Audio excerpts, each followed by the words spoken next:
My beloved monster and me, we go everywhere together, wearing a raincoat that has 4 sleeves, gets us through all kinds of weather.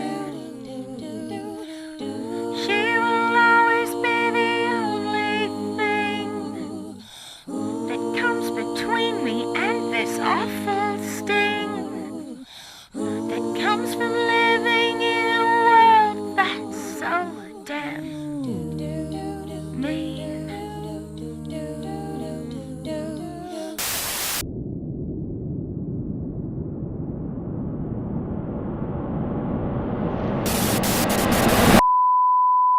In September 2025, CK appeared on Theo Von's podcast for a second time. Many people have remarked how candid their conversation is, and it is more open than anything CK has said up to this point. There are signs of growth. He says he's completed a 12-step program with SLAA, Sex and Love Addicts Anonymous, and has systems in place so he won't enter into any more abusive behavior. He says he's gone months without masturbating, which has made him engage more with his emotions. He also takes more accountability. You know, this is when things had gotten kind of crazy in your career with accusations and all types of stuff, and accurate accusations. Accurate accusations. I had tried to manage these problems I had inside of me for so many years, and I tried to feel like I was like a normal person, or that I was like what I thought of as a good person.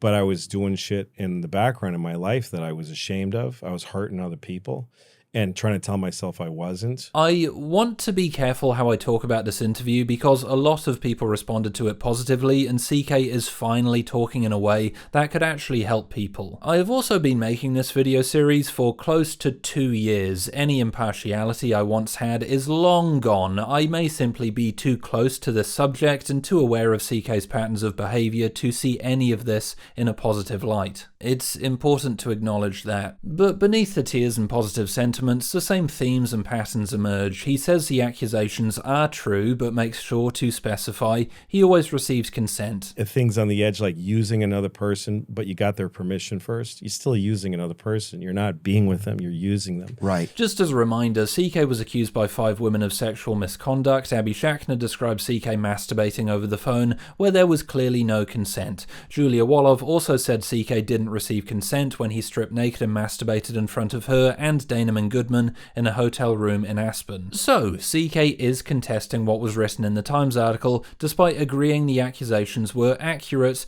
just like he did in his apology way back in 2017. Funny that. People know about me. They know, they like deeply know, and not perfectly either. Like because it's fantastical fame world. So they hear their own version, and I'm sitting there going like, wait, no, it's not quite like that. In the way that it was so hard to take all of that at once, that much anger at once. It's like, I just don't have a sorry that covers it. And I don't have only one feeling. Sorry is not the only feeling I have. This is compounded by some weak excuses for the rest of his behavior. He says some of his early stand-up was a cry for help. Some of the early versions of talking on stage really honestly were me trying to get out and say, I'm corrupt. I want everybody to know it. Right, I'm a corrupt file. Yeah, and that's great. Maybe some of your early stand-up was, but then what was this? Everybody's a pervert. I'm a pervert. We're all perverts. Who cares? He also describes his failure to talk about his behavior in a productive way after he returned to stage, while making sure to position himself as the victim. I can come back with something great to say, but I just couldn't. Like, I just couldn't do it. I was too scared, and I was too fighting for my life.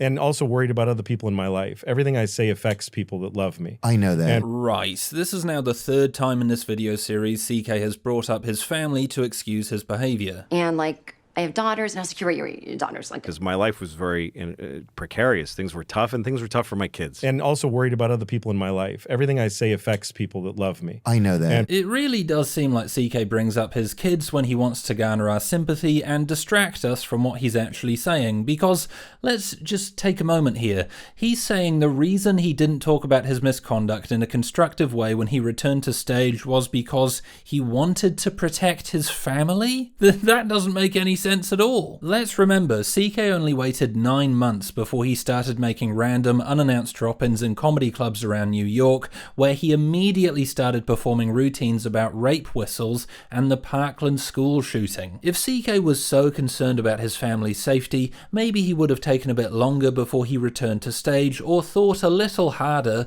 about what he'd say when he came back. Maybe he wouldn't have immediately started performing the most edgelord material imaginable. CK says he was fighting for his life, but no one was making him do this. No one forced him to start performing again. He had more than enough money to get by. He goes on to say he shouldn't be responsible for what he says on stage because he doesn't prepare anything beforehand, even though the material in Sincerely, where he calls his abuse a kink, would have been performed over 100 times. And I flailed through it, you know. I said some things out of confused anger, because I am who I am on stage. I'm pretty raw up there, you know. So I'm not like vetting what I say. I'm not careful about it. I try to make it seem like I'm just getting this out, but I know all the moves. I know every little piece of it. Despite a promising first impression, CK is being as evasive, self-serving, and dishonest as ever. This is best represented in how CK repeats at least half a dozen times he cannot fix what he did.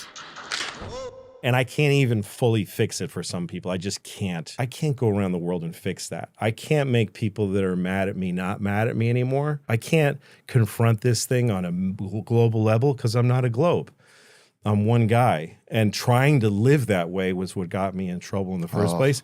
And the damage is done and I can't fix that. Even though obviously CK can't jump in a phone box, go back in time and punch his previous self in the face, he could do so many things to make amends. First and foremost, apologize properly. It's as simple as what Dan Harmon did, talk openly and honestly and let people see how sincere you really are. But of course, he can't speak honestly because what he did is way worse than his fans currently believe. So instead, he deploys this floaty philosophical jargon to make us think there's nothing he can do. I can't confront this thing on a global level because I'm not a globe. Right.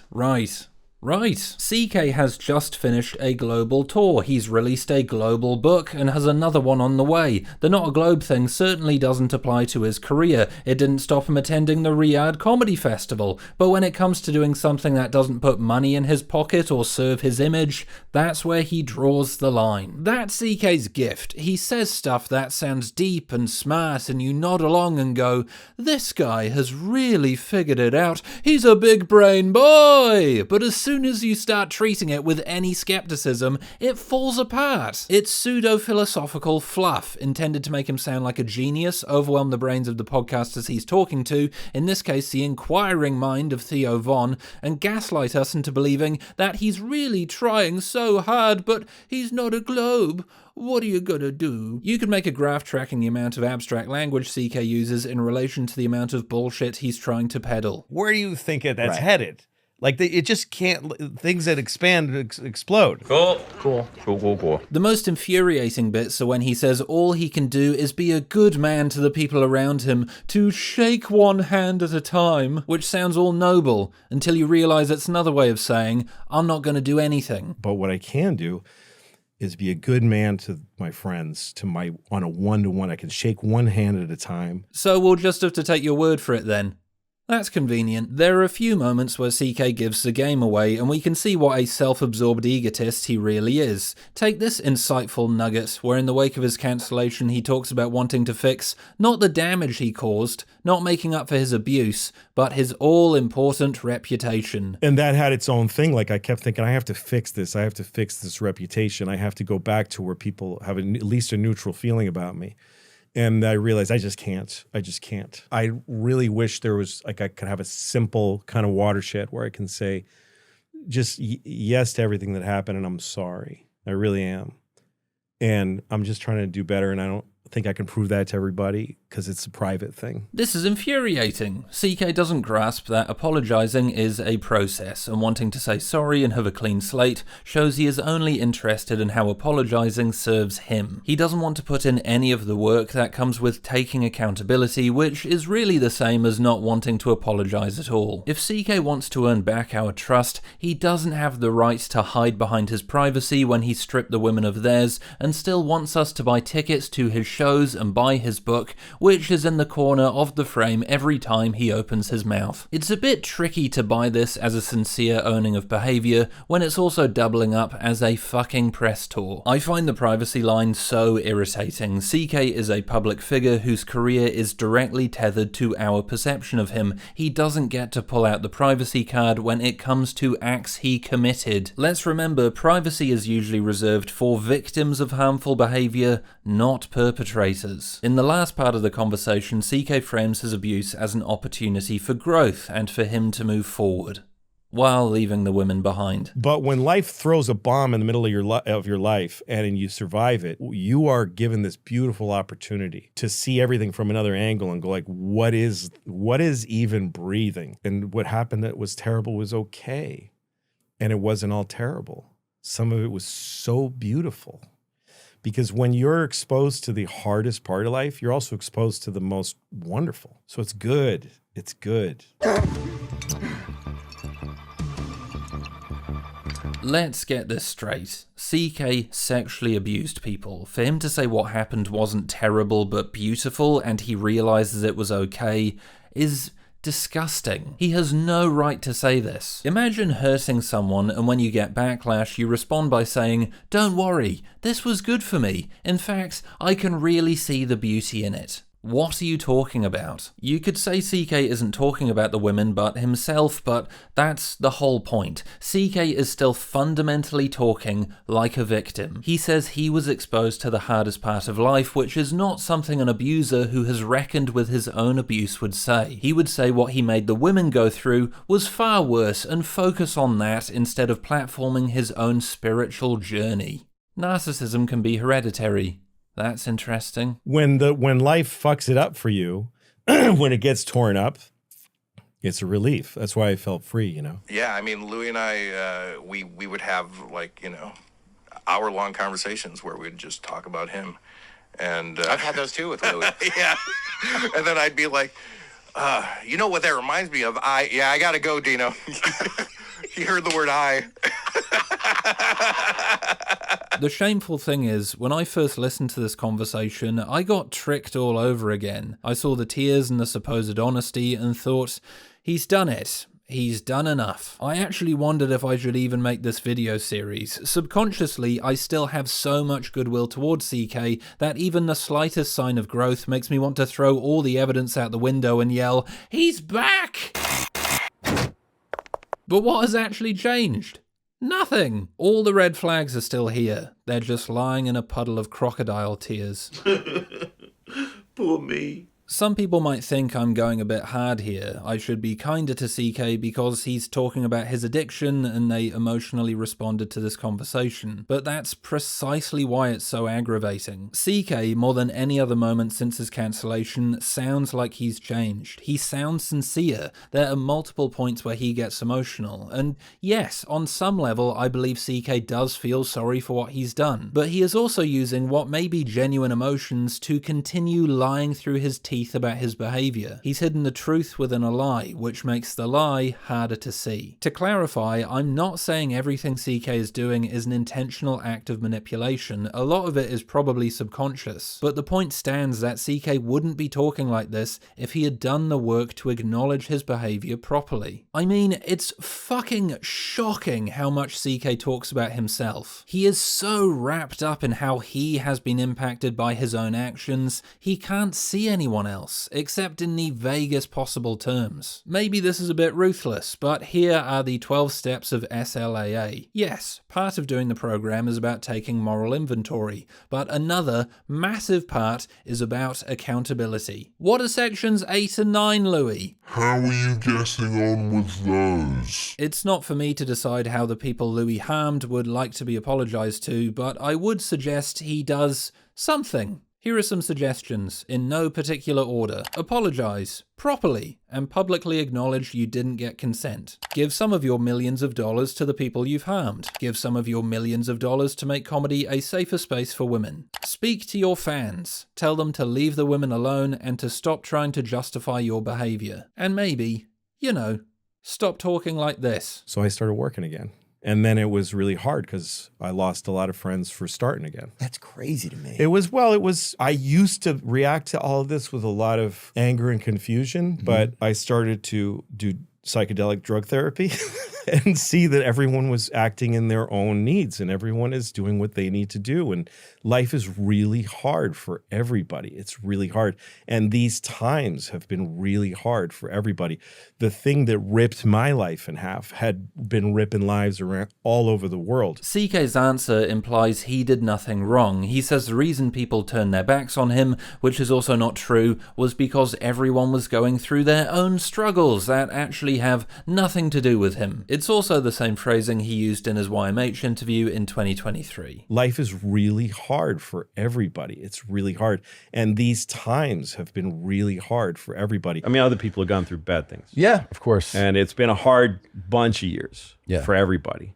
Sure. For like the whole goddamn country. He pulls the same bullshit a little later. Dude, I was shocked whenever we would hang out that you thought, so many people thought that you were like such a pariah or something. I was like, and not even in a bad way, but like, I know what you mean. didn't even seem like that bad of a guy. You know what I'm saying? Like, well, I don't know. For some people, I am. No, that's a good point. Sorry, but those, no, it's okay. Those for some people, I'm you're a boogeyman, and maybe it's good for those people in some way. I don't know, but instead of saying what I did was objectively terrible, he agrees with Von, saying for some people he is a bad guy, and maybe it's good for them in some way. Like he's not sure why they've reacted so negatively to him, but he still supports them, whatever their feelings are. Maybe some people see me as a man who masturbates in front of women without their consent and blackballs them out of the industry, and maybe that's good for them? I don't know. CK is so good at this, in the nuance of conversation. Von and his listeners come away thinking CK is almost over-internalizing quite minor behavior. What he's actually doing is continuing to lie about how abusive his behavior was, while hiding his true feelings behind empty statements about taking responsibility. And I don't like the way it affects people in my life and my family. That's hard. That's what I still carry, and but I'm responsible for it. That's the thing. I want to hammer home, I don't know if these are calculated decisions or genuine beliefs. The longer this video series has gone on, the less I believe CK is some Machiavellian string puller and more neurologically wired to see himself as a victim. There's a psychological manipulation tactic known as DAVO, deny, attack, reverse victim, and defender, which perpetrators of abuse use to avoid accountability and deflect blame onto their victims. I'll avoid going into too much detail, and keep in mind, not my area of expertise, but it's interesting perpetrators often use DAVO instinctively. Because their fragile egos cannot tolerate the shame of being wrong, their psychological defense mechanisms rewrite reality to make them the injured party. This tracks, right? Not only does CK's handling of his misconduct fit into this framework, it also explains why he is able to lie so sincerely. He believes he's a victim. Ultimately, this is besides the point. The fact stands, CK is still failing to take responsibility or even acknowledge what he did in any way that truly matters. The thing that ripped my life in half had been ripping lives around all over the world. Of course, CK chose to confide in Theo Von, who has had his own struggles with pornography addiction. He's the one who encouraged CK to go to SLAA. I had written a bit here about having sympathy for Von for not knowing how CK is manipulating him, but as people have pointed out to me on Patreon, this isn't giving Von enough credit. For multiple years, he has not just allowed, but actively encouraged the spread of misinformation and ignorance. He has used his platform to humanize a range of genuine sociopaths, then hidden behind his "aw shucks dumb bro" persona when criticism has come his way. He has a responsibility to challenge CK and not nod along to every fucking thing he's saying. You know who I feel bad for? All those podcast bros and comics who just don't know anything. And I'm not just talking about politics. They don't know anything about everything. And how could they? How could they know anything? They're just grown men in their 40s or older with millions of dollars who have traveled all over the world. How could they possibly know anything? So I salute you. I salute you men who have convinced millions of people to trust your opinion, but also that you're only a small middle-aged boy who just doesn't know, so it can't be his fault.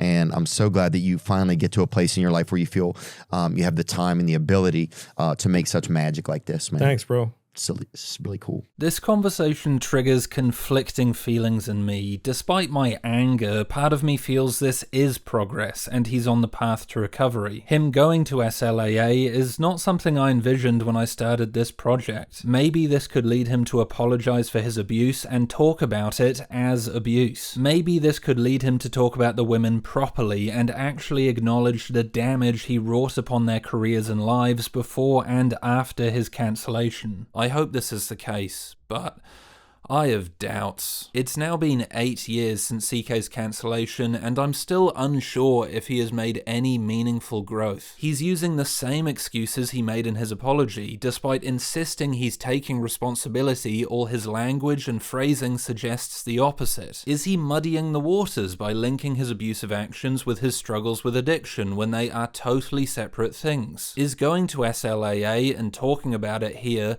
another way of cozying up in his own victimhood? Even the intention behind going on this podcast is to promote his book. None of this is selfless. The more I've thought about this interview, the more I believe it's a more evolved version of the CK we've been seeing the whole time. Maybe this is a bad faith reading, but what can I say? I'm low on faith. I was full of a lot of self-pity. I was full of a lot of anger too. And also, I just didn't feel safe in the world. Like, I also didn't feel safe inside my own head anymore. This is the way I look at my life before, was that I just didn't think there was danger in the world somehow. Ladies and gentlemen. What? Louis fucking CK. Okay. You're a fucking legend, Louis. You're a fucking legend. You're a fucking legend, Louis.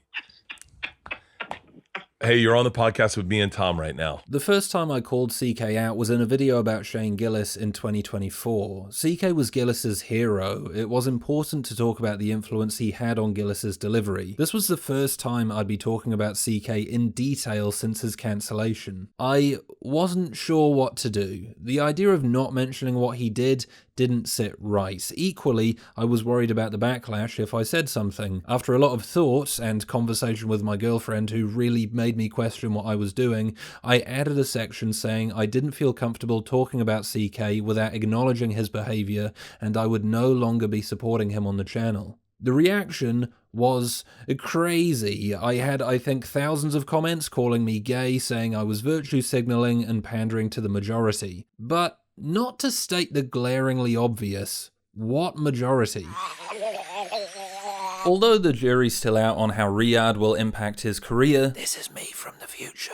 It doesn't impact it at all. CK remains one of the most successful comedians on the planet, sold out tours, a horde of supporters who ravenously consume everything he makes. He returned to TV, albeit on Real Time with Bill Maher, which is one positive. He directed Adrian Iapolucci's special for Netflix in 2024, the first time he's worked with the streamer since 2017. Ingram was a New York Times bestseller. The Times even published this strangely forgiving piece about CK's latest tour, describing his post-cancellation specials as an underexamined, formally audacious body of work. You know what else is an underexamined body of work? His cancellation. I'll see myself out. And you are not gonna guess what happened while I was editing this together. Thank you. Joe? I can't believe you committed suicide. I cannot believe you committed suicide. How could you have done this? How could you have committed suicide? What I had written here was, although FX isn't greenlighting season 6 of Louis anytime soon, CK is here, behind the scenes, within touching distance of the mainstream. I would argue he never left. Left. He never left. Yeah, he's back. Historically speaking, he's bang on schedule. We like to think of these awards as the ones without Mel Gibson, all right? You know, people wondered how long would it take Hollywood to forgive someone for anti-Semitic, racist hate speech? The answer? 8 years. 8 years. So look out. It just needs to be said, not only did the WRLD Comedy Festival not affect his career, but he used all the exposure to propel himself back into the public discourse, which gave him enough momentum to get another net. Oh. You really have to question what world we live in where taking money directly from a government that tortures and kills anyone advocating for basic human rights is a smart career move. I guess this is what Carlin meant about circling the drain. As a quick aside, I had a 20-minute fully edited chunk about Riyadh which broke down all the bullshit excuses CK and other comics used to attend. Turns out CK isn't a free speech warrior, but a blood-soaked sellout. But it seemed a bit tangential, and let's face it, this series is long enough as is. So I've put it on Patreon. There will be a bunch of other videos posted there in the coming months, including interviews about how these videos were made, other cut segments, including how CK's comedy has changed, a breakdown of this horrifying episode of Horace and Pete. Okay, why'd you go jerk off or something? As well as the entire 6-hour version of We Need to Talk About Louis, ad-free. It's a few bucks a month and enables me to keep going insane by making videos like this. Alright, that'll do. I think it is somewhat unprecedented just how much he has been able to restore elements of his pre-2017 success. I'd kind of like to be on a platform just to get more new eyeballs on the work, maybe. But I don't know. We'll see. Oh, don't worry about that. Don't worry about that! A llama? He's supposed to be... Then there's YouTube, which, in the comedy space at least, is undeniably pro-Louis. He's been re-embraced in a way few cancelled celebrities have. He's appeared on mega-popular podcasts, which has set the tone for the rest of the ecosystem. Channels like WRLD openly endorse him, even making this video about how he made his own website 20 years ago. Can we just get over it? Others, like James Whale Bakesale, regularly compile his thoughts on film, which get hundreds of thousands of views. There are still video essays about how he is a genius and how influential his work is while ignoring or skimming over his abuse. Even better today! Oh no. No, I just think he's one of the best minds Oh, in the history of comedy. It's I go through crazy. his shit all the time on YouTube, just rewatching old stuff. It's so good. It all holds up.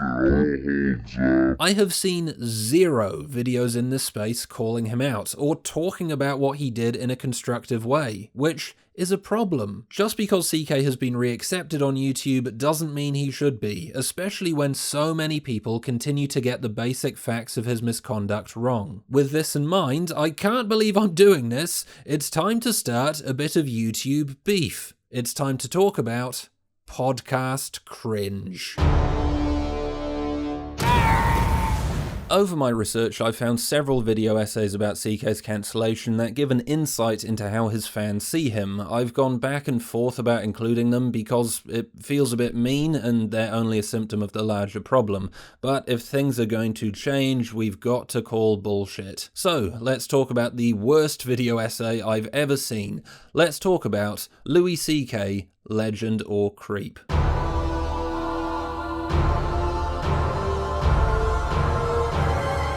So you have chosen death. Cringe, that's what I'm going to call this channel, is mostly focused on podcast beef, with these deep-fried thumbnails that look like a lasagna that's been placed inside a nuclear reactor. On the rare occasion, Cringe has a crack at something resembling journalism, and, Oh, it's so bad! In the video, Cringe lays out the pros and cons of CK's misconduct to objectively consider whether it's still okay to support him. Well, that's what you'd think he'd do. What Cringe actually does is spend half the video calling CK a genius before fudging a bunch of facts into his own custom-made rim-spinning delusion. You can tell what kind of video this is going to be from the off. Cringe opens by teasing CK's advice for content creators, already answering whether it's still okay to support him, before summarizing his cancellation. In 2017, allegations against Louis were made by multiple women who accused him of inappropriate behavior, including instances where he had celebrated Palm Sunday in front of them without their permission.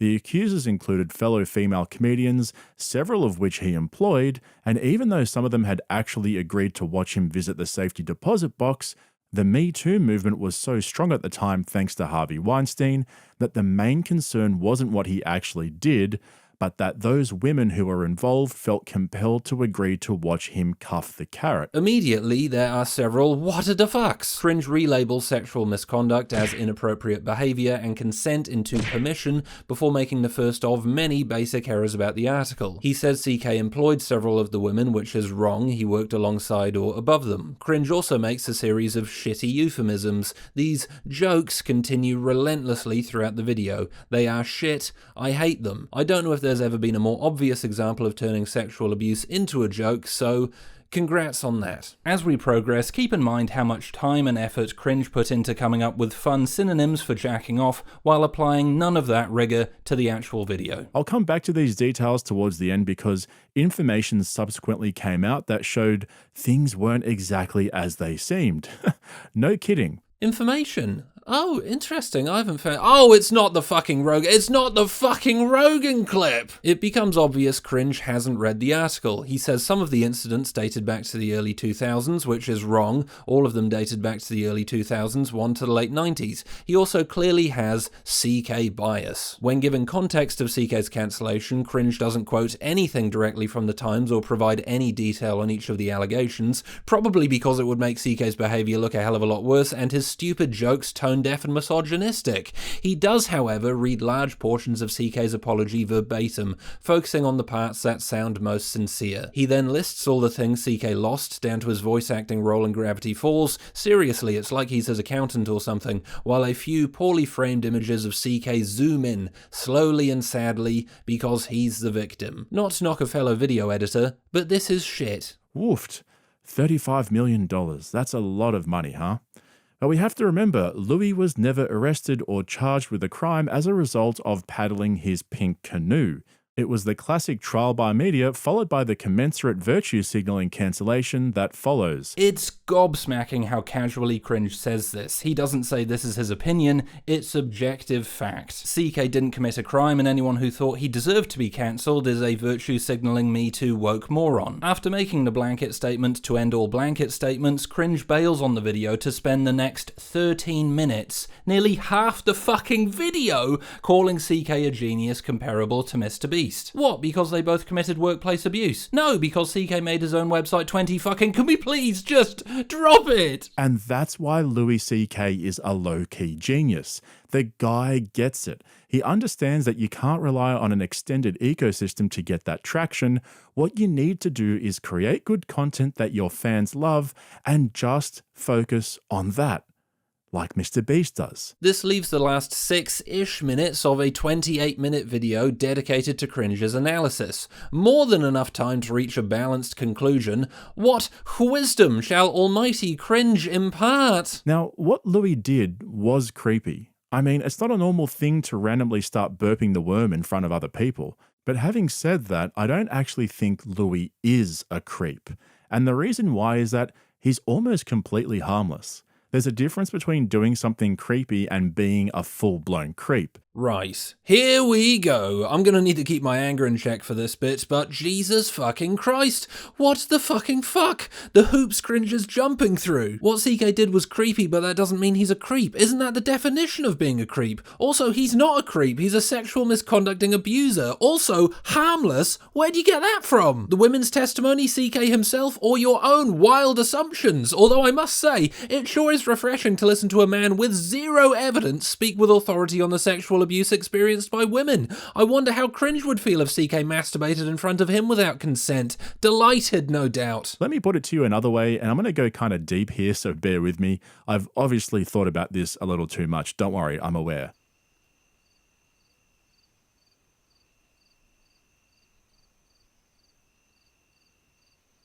Louis got to a point where he was so famous he could do whatever he wanted. He could sell out any venue, he could make TV shows, movies, anything. He could do anything, and I don't think he liked that. I think Louis acted out and did those creepy things as a cry out for help. I know that sounds weird and cliche, but he clearly wasn't enjoying that sort of sycophantic celebrity status that he unwillingly cultivated. Perhaps he stripped down and flopped it out to play 5-on-1 because he was trying to prove a point to himself and everyone around him that he doesn't deserve all the attention and praise. Just do a bit of research. A teeny bit. Do a modicum of fucking research. Just a modicum. Just a modicum of research. Just like a little bit. Louis was doing this 10 plus years prior to becoming a massive name, so the argument that it was self-sabotage when he was famous doesn't make sense. Also, if it was a cry for help, why did he deny the allegations the whole time? A very tactical cry for help indeed. So in a sense, it's almost like a form of self-deprecating humor, where he's making himself the joke instead of being the joke teller. I think he felt stupid. I really do. He would have been living a life that felt like a complete lie to him, and he just went kinda nuts. This is why parasocial relationships are so dangerous. Cringe assumes he's inside the head of CK, he has some special connection with him, which blinds Cringe from assessing the situation objectively. In fact, Cringe's theory borders on delusion. I've watched this video a dozen times, and I still cannot comprehend how Cringe explains CK's behaviour by saying he just went kind of nuts.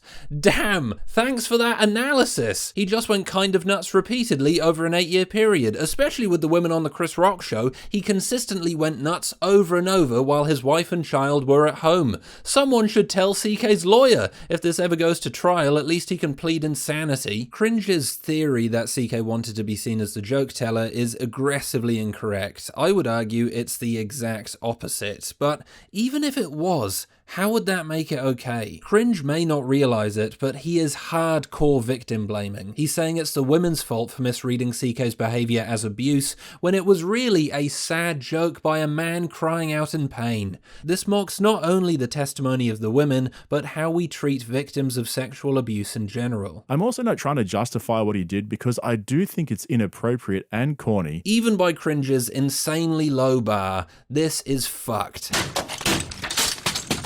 Corny? What the fuck are you talking about, corny? Corny is what you call the ending of a romantic comedy, not abuse. He's not Hugh Grant. Cringe says he's not trying to justify what CK did, but this whole video screams otherwise. Just look at the language he's used to describe CK's behaviour. He's gone from inappropriate to almost completely harmless to corny. Jesus. Of course, the only evidence Cringe calls upon are CK's own comments about his cancellation. Ironically, by basing his arguments on what CK has said, Cringe shows us how ridiculous CK's comments are. Cringe might have realised this if he had read the article or wasn't so busy trying to stare into CK's soul. I think people are quick to forget just how big Louis got at his peak in 2017. He lost $35 million in immediate income in that year. That is an insane amount of money. The guy was super famous, and judging off what he just said on Flagrant, he didn't like it. Guys like Schultz, Tom, and Bert, they thrive off it. They live for it.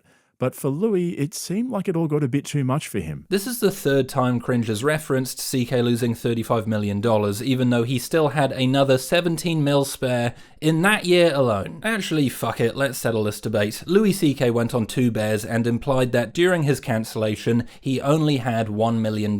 He said, I'm a millionaire. I have $1 million. That was a big moment. And I said to him, I had that moment twice. First time it was good news, second time it was bad news. That's very funny. First time they were about 10 years apart. Yeah. First time I was like, I have $1 million. Then I was like, I have $1 million.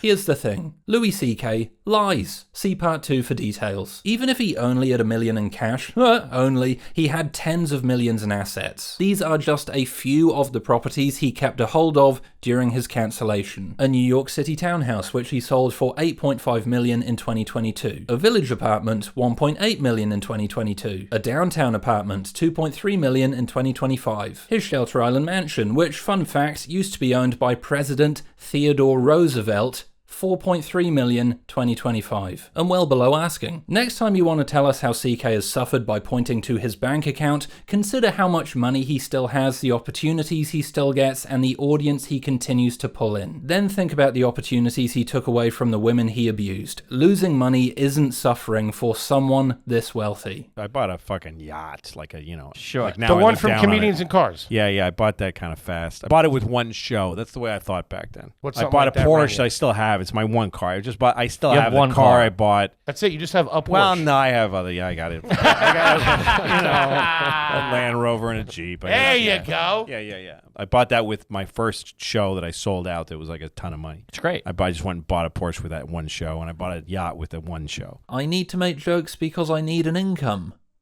Right. Cringe ends his analysis with the clip of Rogan saying there's more to the story as proof of CK's innocence. It's very funny. Cringe dedicates a lot of his channel to calling Rogan a sellout and a fool, yet when he's delivering the crown jewel of Cringe's argument, he's beyond reproach. Cringe, of course, doesn't include any older clips where Rogan discusses how fucked up CK's behavior was, or mention how weird it is CK doesn't talk about what he did when he's a guest on Rogan's podcast. Twice! Impartial journalism at its finest. There are so many secrets that are yet to come out, and I'll put my own money on the biggest culprits being the loudest voices when it comes to virtue signaling and demanding social justice. I think it's obvious that Louis was a victim of his own success, and perhaps he even self-sabotaged himself and brought on his own downfall. But it's undeniable that he is an absolute legend, even though he did a few creepy things over the years. Louis CK is well and truly the Mr. Beast of the comedy world, even if he loved to polish the banister in front of an audience. The comment section overwhelmingly fails to point out the obvious discrepancies between Cringe's account of what happened and the facts. If I say CK was a sexual pervert and I don't feel comfortable supporting him, I get blasted into the stratosphere on a rocket fueled by hate, make a video saying what he did was almost completely harmless and a cry for help, and get the timeline totally fucking wrong. Fair play, man. He's the greatest of all time. Not only does he invoke involuntary, guttural laughter, he's brutally existential and painfully nihilistic, all while being genuinely honest, caring, and hyper-self-aware and aware of the world surrounding him. As you can tell, I'm a bit obsessed. Lol. Yes. Maybe that's a problem. You have to scroll all the way down to here to get to something actually insightful. Cringe, of course, likes all the comments saying his misogynistic jokes are funny and his honesty is rare and refreshing, while ignoring the comments that call him out.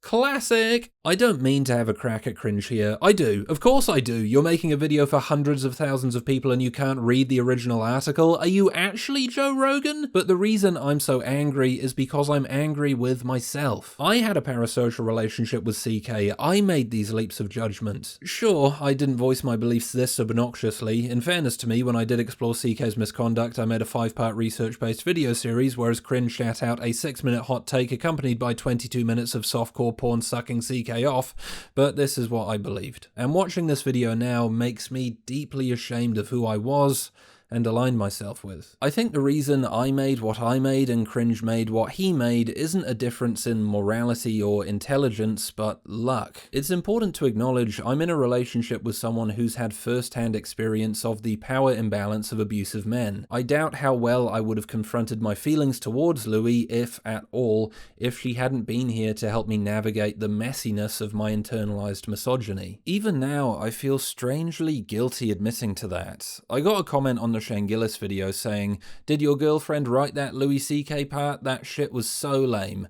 And this comment has just stayed with me because it's like, yeah, she did. She helped me a lot putting that section together. She helped me a lot putting these videos together. Scratch that. These videos wouldn't exist without her, and there is no way I would have finished them without her guidance and emotional support. Why is that a bad thing? I haven't been the victim of sexual abuse or harassment or power dynamics or any of this stuff. I don't know what that feels like. To understand, it's important to turn to those who have. So the fact this comment, 1, hurt my feelings, and 2, annoyed me so much I'm putting it in this video, says a lot about the toxic, masculine, alpha bro bullshit still present inside me, as well as CK's fans. Let me clarify, and thanks to Julia Rose for helping me realize this. It is never a woman's responsibility to educate the men they're with. The men that believe this stuff aren't worth their time in the first place, until they make serious efforts to interrogate their abusive beliefs. My own guilt is probably coming from the fact my partner had to educate me instead of doing the work myself. She should never have had to shoulder that responsibility. I don't know Cringe, and I won't pretend to, but maybe he doesn't have someone in his life challenging him on this stuff. Even if he does, he may be too entrenched in his beliefs to listen. So instead, he can make a video like this and reaffirm his beliefs by liking the comments supporting him and ignoring the minority calling him out. I have empathy for Cringe. We have a lot in common. It's not his fault he was fed this stuff. We all got duped. But at some point, we've got to recognize the role we play in perpetuating harm. Cringe made a video that purports to investigate CK's behaviour, but instead of doing his due diligence, he vocalised his unchecked, biased and irrational beliefs and in turn reaffirms the unchecked, biased and irrational beliefs of his audience. That's a massive problem, which encapsulates CK's presence on YouTube generally. Train by day, Joe Rogan podcast by night, all day. The Rogan sphere has had a seismic effect on the discourse around CK on YouTube. They dominate comedy culture. They are, frankly, difficult to avoid. Their defense and reacceptance of CK has been so definitive it's bled into wider YouTube culture, paving the way for his return onto a series of increasingly mainstream platforms. Meanwhile, anyone wanting to express an opposing or more nuanced opinion is incentivized not to, or downvoted into oblivion when they do. There are channels who I 100% believe would reconsider their support of CK and whether they should be making content about him at all if they were actively challenged. But because support for CK in this space is so overwhelming, their ignorance goes unchecked. Even Elephant Graveyard, who is by a mile the best channel in this space and has a history of calling out problematic behaviour, has only nodded towards CK's misconduct, maybe wary to enter such divisive territory. Louis C.K. tried very hard to balance his shadow, sprinkling in bits from his shadow into his act. But he was unable to maintain a stable equilibrium, and he ended up doing that whole jacking off in front of captive women thing. Whatever happened there... All right then. Whatever happened there? Whatever happened there? It doesn't help that some YouTube channels are in the pocket of the comedians they're supposed to be criticising. Yes, I'm starting a bit more beef. But don't worry, it'll all make sense, I swear!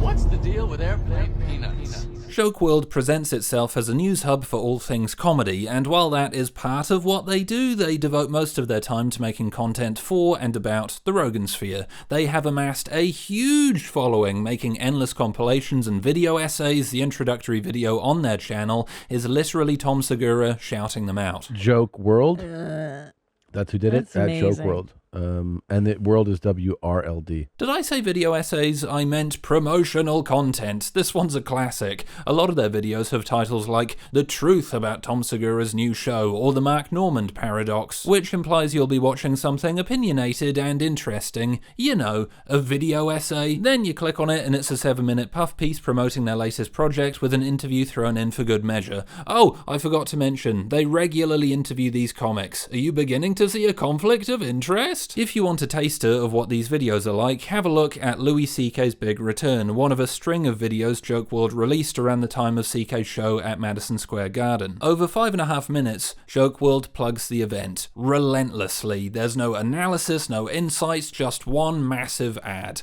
Prepare your body, because this is intense. Louis C.K. has officially announced in just 12 days from now, he'll be streaming live from the middle of Madison Square Garden in New York City as he performs a brand new hour of stand-up comedy. The pay-per-view event titled Louis C.K. Back to the Garden begins on Saturday, January 28th at 7:30 p.m. Eastern and will be available to rewatch for just 3 weeks after the show. After that, it's gone forever. So Louis C.K. is set to return to Madison Square Garden on January 28th for one of the final stops on his current nationwide tour. Louis played the Garden many times in his career, but never quite like this. This time it's going to be streamed live off of his website for the whole world to see as part of one of the first ever pay-per-view comedy events of its kind. Although this will feel like a big comedy event in January, this live show is technically not one of Louis' specials. He plans to keep the MSG stream up on his website for about 3 weeks after the show before it's pulled down for good, and his actual special is going to drop sometime mid-February. It's already been recorded and will be released on his website for $5, although I'd still personally recommend tuning into this live show because it seems like it could be a while till we hear from Louis C.K. again. Obviously, Louis C.K. is a comedy icon, and people are going to have sky-high expectations going into any pay-per-view event, let alone one that costs $25, which is definitely on the pricier side. But just based on what other comedians who have seen him perform this hour are saying about it, seems like it's going to be worth every single penny for that live stream in January. And you'll never guess, that's not even including the clips of CK advertising the event himself. I'm doing the Madison Square Garden at the end of this month. Okay. On January 20th, and I'm live streaming that show. And people will be able to buy it there. Buy a ticket. Yes. Folks can live stream it, watch it during the show. Wow. And then I'll leave it up for like 10 days just to stream, but then it'll come down and go away. January 28th is the special. It's $25 to watch it live, or you get to watch it for 10 days. And it's what I saw last night? Yeah, same show. Wow. That's why the show at the Garden that I'm doing, that I'm live streaming. And it's all January sold. 28th. You can purchase it online, and we'll put the link in this video, and we'll also great. make sure that we run an ad that week. If this doesn't come out that week, we'll run an ad that week for the show. Oh, thanks, man. Yeah, for sure. This isn't a video, it's an infomercial. The core points are returned to over and over with all the subtlety of a frying pan to the face. From what I can tell, Joke World doesn't get paid by the comedians to do this. They never disclose if these are paid promotions in the video or description.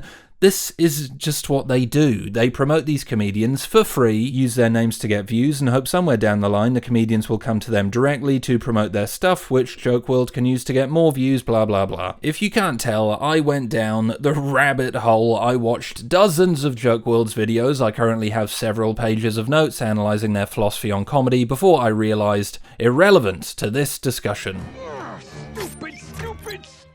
At some point I might do something with that, but for the purposes of CK, the problem boils down to this. Joke World has no identity. They rarely, if ever, put their own opinions in their videos. Instead, they parrot the beliefs of the Rogan sphere, regurgitating their ignorance to hundreds of thousands of subscribers with little to no analysis of their own. This is bad, especially when it comes to CK, because all these comedians support him. What Joke World does is make content that blindly endorses or spreads misinformation about him while hiding their bias under the guise of news. Take this clip where, hey, I recognize that bucket hat. Ari Shaffir recently addressed all the different targets that can be placed on the backs of comedians once they become successful after being asked about Louis C.K. on the Tucker Carlson podcast. It was embarrassing, that story, but it was not a crime that I could tell. How did he wind up getting destroyed for that? Puritanical. I think there's something in society like, if you're big, we want you down. I think it's because it says something about me that I'm not big. And instead of like, let me rise up to his level, right? Let me take you down. This guy lied about something, but they're just like, either way, we're going to take you down. It's not about one thing. If it was about one thing, I'd be like, this society doesn't like that thing. But since it's about lots of things, it's like, what the common factor is, you're big. You're all big. Let's take you down. It's just dog shit, right? There's no research, no attempt to offer an alternative point of view, just an idiot's opinion put on a pedestal, which has been taken directly from the Tucker Carlson podcast. Fuck me. This happens time and again. CK's misconduct is ignored, treated as a conspiracy or a joke.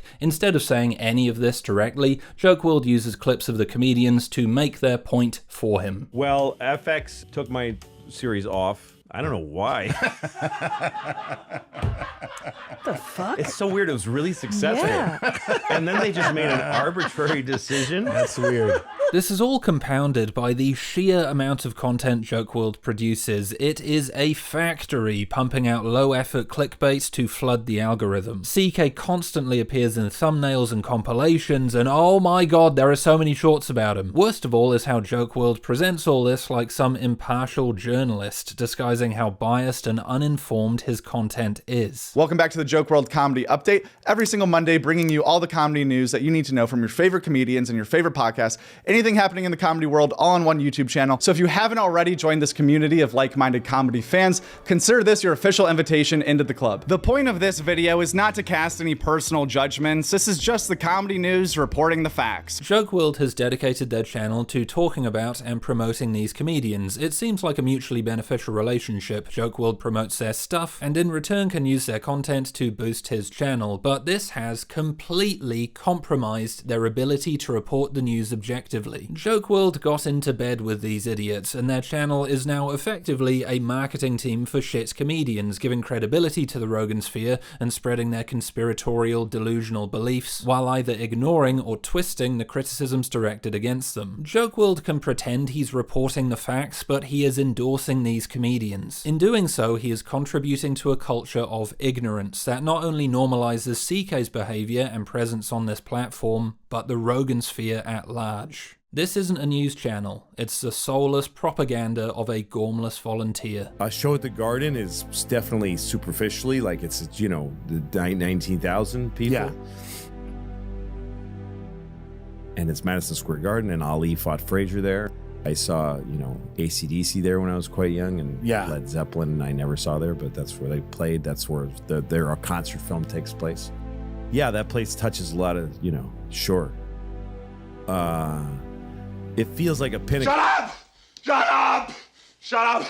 That's getting off topic, but it speaks to a broader point about the bias of these channels and who they're trying to please. Podcast Cringe doesn't have an allegiance to the Rogan sphere the way Joke World does, but they still have a subscriber base they're trying to satisfy. A base which, going by the content they make and comments they receive, are Rogan sphere hate watchers, Shane Gillis fans, and Louis C.K. supporters. The reason Cringe didn't do any research is, because he's caught in a parasocial delusion and has been influenced by those around him. But he also might be scared how his audience would react if he engaged with CK's behavior seriously. There could be major repercussions, backlash from subscribers, a drop in views and revenue, a black mark against his name. For Cringe, remaining ignorant is not only easier, it's better business. I can testify to this. One of the reasons I included CK in my videos for so long was because everyone else was doing the same, and there was no pushback when I did so. I may not have respected the Roganettes, but they undeniably normalized CK's behavior and bled into the content I made. And look, I wanted a successful YouTube channel. Calling CK out would cause more controversy than welcoming him back. It would also anger and cut me off from a huge number of people who consume comedy content on YouTube, so I chose the safer option. What we're left with is a mini version of the cultural dynamics that stopped the accusations about CK coming out in the first place. Pretty ironic from a bunch of YouTubers who hate the mainstream media.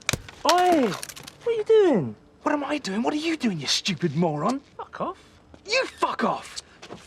Fucking off! All this has culminated into a YouTube scene rampant with CK slop. Scrolling through YouTube, there's a presumption of CK's innocence. Even content that doesn't outright praise him calls him the most controversial comedian ever, which sounds more like a tagline from a Ricky Gervais tour poster than anything genuinely problematic. Really quick, this video by comedian Historian, absolute shocker. Historian, by his own admission, spends 47 minutes praising all CK's accomplishments, then spends four talking about what he did, then spends another 10 glazing him. And let's break down those 4 minutes, shall we? 74 seconds talking about the rumors and CK's denial, mega 43 seconds detailing, I use that word advisedly, each of the allegations within the article. That's not 43 seconds for each one, by the way, 43 all up. He doesn't even mention the woman on the Chris Rock show. He then spends 44 seconds talking about CK's apology before using the remaining 79,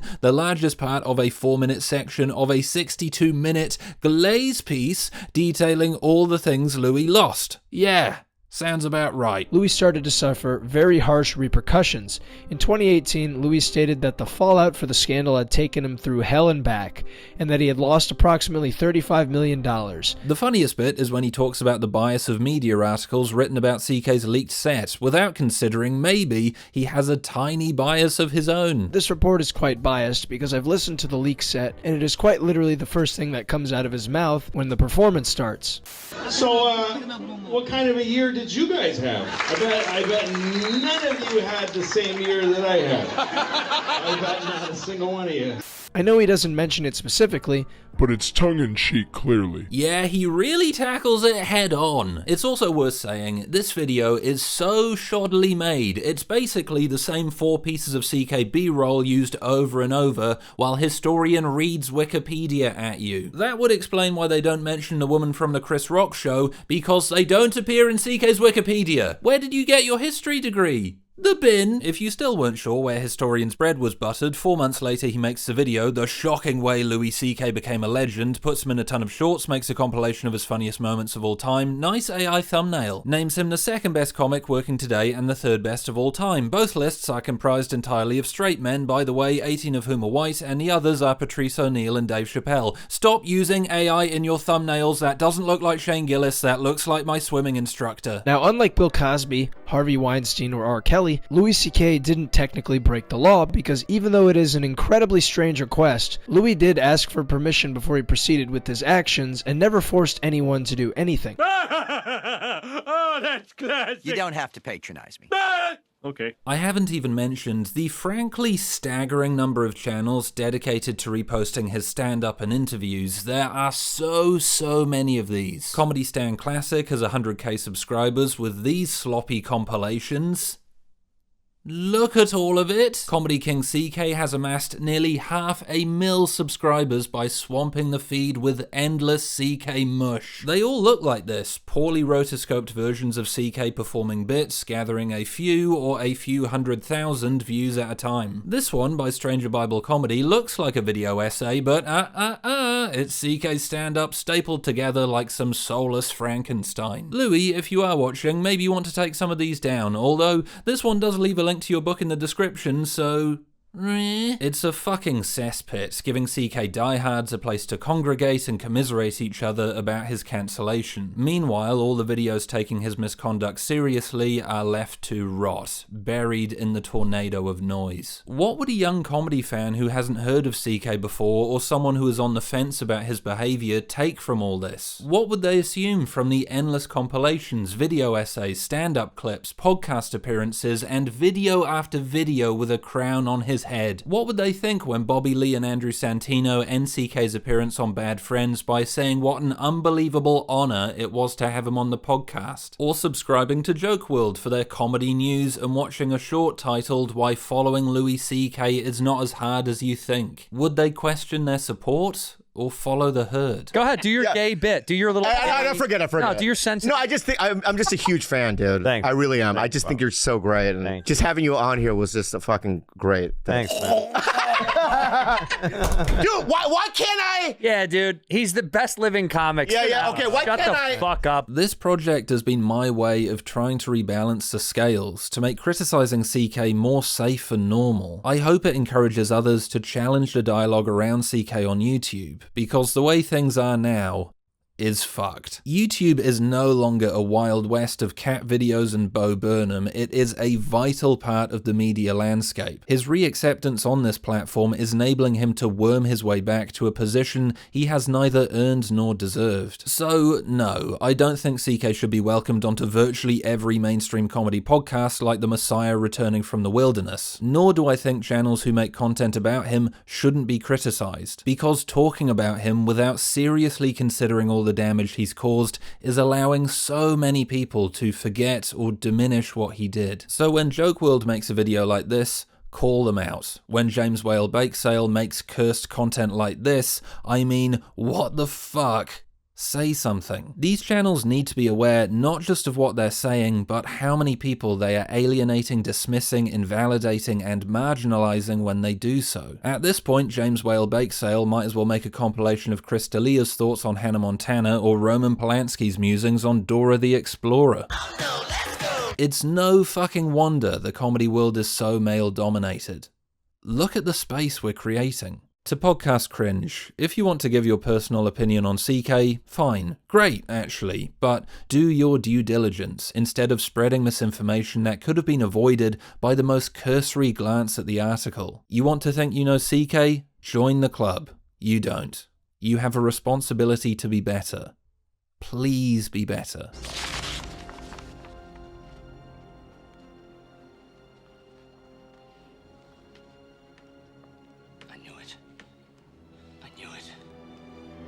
I knew it! Yeah, accountability.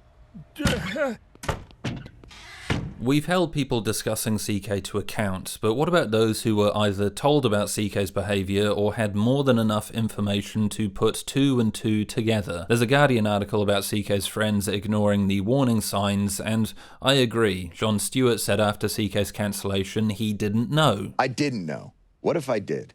Okay. That's the thing that bothers me. What if I did? You did. Stewart was asked about the rumours in 2016 and mockingly dismissed them. I wanted to ask you about the last interview on your show, which I think was Louis C.K. Yeah. From my memory, I think that was after some of the rumors about Louis C.K.'s alleged harassment of female comedians. So the internet said Louis harassed women. So there was first a Gawker article, and then there was a couple of tweets by people, and I know this is all internet stuff. Pretty authoritative. I know that this is how... You know who you're talking to, right? I just wanted to know if there was any sort of discussion about that on the show, if that was a thing on your radar. No. I didn't see the tweets. Sarah Silverman didn't publicly address the allegations until the article released, even though CK performed similar acts in front of her and her sister. Likewise, Jim Norton. Norton said he asked CK about the rumours and CK denied them, but there was a point where Norton should have showed just a bit of initiative. Norton heard CK tell all his stories about exposing himself. He heard CK say the words, "I was desperate to flash someone." He heard him tell the story about breaking into his neighbour's apartment to masturbate into a pair of women's underwear he didn't know. I mean, come on. She won't tell anybody. I was just dying to flash somebody. Oh, are you awful? Oh, are you awful? Oh, are you awful? To show you just how aware Norton was, here's a clip from Opie and Anthony in 2012 where they read the Gawker article live on air. Strangely, it doesn't show up on YouTube when I type it in, even though there used to be a couple copies floating around, which is just so strange. Thankfully, I downloaded a copy before it was taken down. Phew! Just remember, Gawker doesn't name CK specifically, instead dropping hints in his direction. Male comedians are weird. They jerk off all the time and then go on stage and talk about jerking off. But our nation's most hilarious stand-up comic and critically cherished sitcom auteur adds a thrilling twist to his escapades. I'm going to guess Bob Saget. He traps unsuspecting women in his hotel room and makes them stick around until he's done. Sitcom. We've heard from several sources that this shameless, funny man whips it out at the most inopportune moments. Oh, wait. They like giving their shit away by using words. Shameless. Shameless. But there's no comedians on that show, is there? Well, Louis had a special called Shameless, but that's not his vibe. Well, I mean, it says nation's most hilarious and cherished sitcom. So this guy had a really big sitcom. Seinfeld. Yeah, you got a big Seinfeld, Saget. Seinfeld?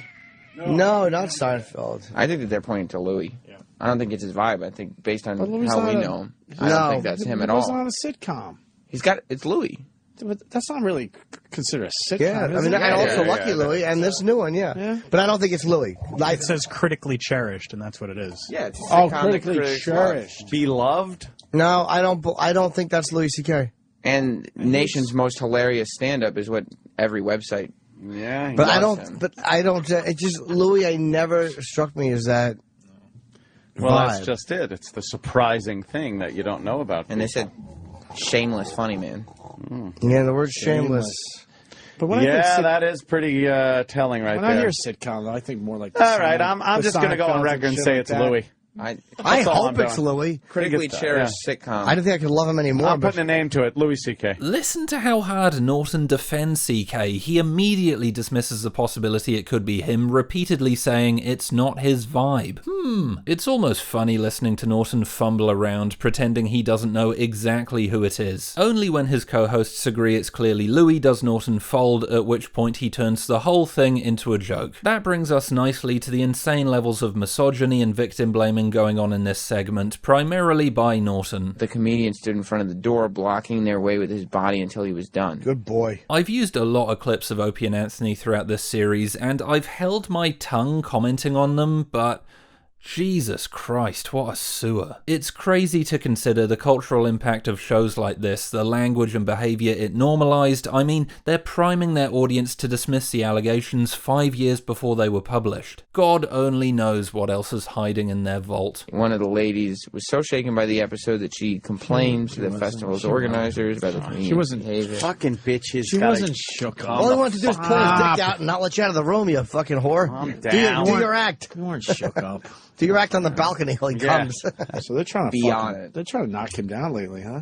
Yeah. I don't know if it's him. Knock him down a few notches. Still not clean. I'm not trying to dunk on anyone here. I don't want this to be a big gotcha moment, although for Norton, I mean, gotcha, what the fuck is this? Me Too was a huge learning moment for everyone. I don't know what I would have done had I been in their position. I also don't want to point the finger at individuals when CK's behaviour was an open secret. Bonnie McFarlane even said CK openly joked about it, which is horrifying in its own right. Even though we all knew about Louis C.K., everyone knew. Everyone in comedy knew about it. I did not know, but a lot of people that I know in showbiz who aren't in comedy did know. Yeah, it was like a thing. He joked about it at the Comedy Central table once. It pissed me off. Blaming individuals distracts from the cultural and systemic problems that incentivize people to stay silent. That being said, these people should have done better. I like Stuart, but man, it's appalling how he disregards this question. I've been in Q&As like this, and I can imagine how stupid this person would feel for bringing this up, even though the question was a good one and the rumours were, in 2016,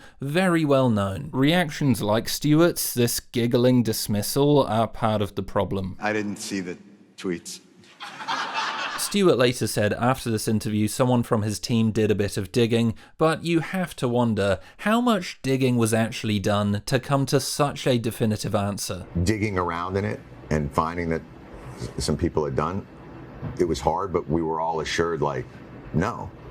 But we took somebody's word for it, and maybe that's an error on our part. Then there's Silverman. And it sucks, and some of our heroes will be taken down, and we will discover bad things about people we like, or in some cases, people we love. But then I remembered something I said on this very show, that if it's mentionable, it's manageable. So I'm gonna address the elephant masturbating in the room. I don't want to say Silverman's response is disingenuous, but there is no way she was discovering CK's behaviour. In my opinion, her reaction to the article wouldn't have been shock, but the sad realisation these were pieces of a puzzle she didn't want to put together. Silverman says if it's mentionable, it's manageable, but that doesn't count for much when she's mentioning the problem after it had become global news. Then there's her later appearance on Howard Stern. She focuses on her experiences with CK, which were consensual, but completely avoids talking about what happened with her sister, which casts CK in a much darker light. I don't know, it makes me wonder if she was still trying to downplay CK's behaviour after his cancellation. I don't want to go too hard though. As Iris said to me on Patreon, Silverman may also have been trying to protect herself from feeling violated. Acknowledging how predatory and insidious his behaviour was would force her to reframe her own experiences,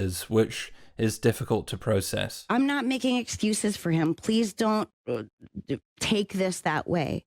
But, you know, we are peers. We're equals. So, you know, when we were kids and he asked if he could masturbate in front of me, sometimes I'd go, fuck yeah, I want to see that. Norton is the worst example. He knew straight up and played dumb when the article was published. Not only that, but he pretended he had been a very brave boy by asking CK about it. I won't give any specifics away or anything that was said to me. I will only say that in the last couple of years, I have asked if it was true, and I was told it was not true more than once. Norton, with co-host Sam Roberts, discussed the allegations again after the Times article. It's a better, albeit still problematic conversation. I used some clips of it in part 1. While they're chatting, listeners call in to voice their opinions, and the majority are angry and dismissive. I'm really disappointed what I'm listening to this morning. I mean, we already got this guy already guilty until proven innocent. Not people coming out because they want to be, they get their 5 minutes of fame, they go out there, this hurt me 10 years ago.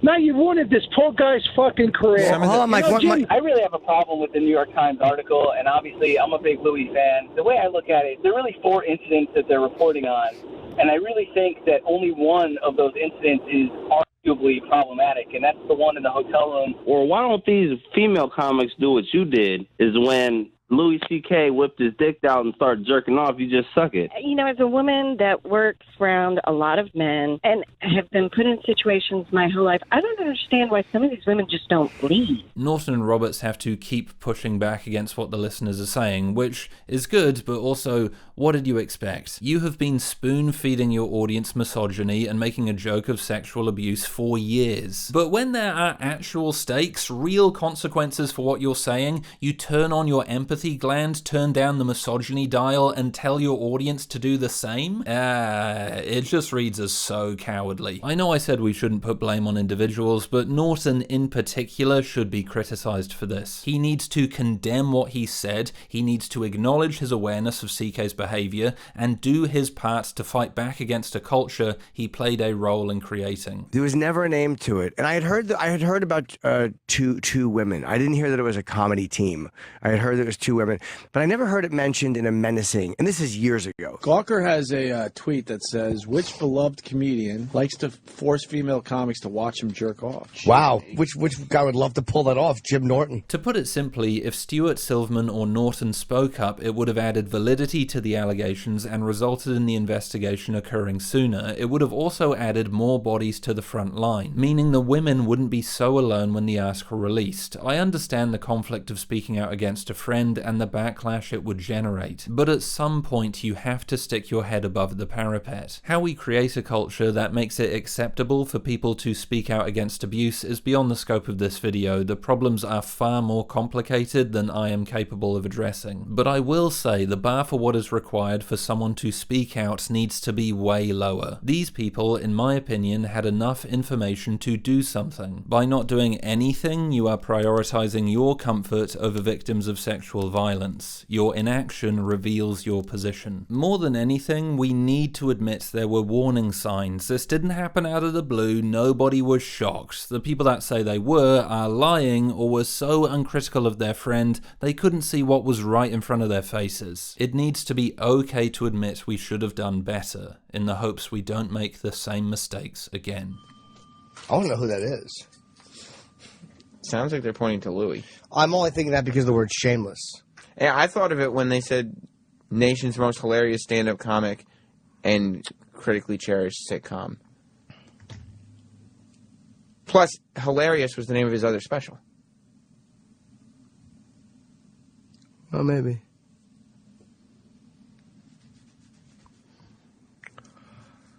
Oh. Well, if he did that, God bless him. I'm rooting for him. See you tomorrow.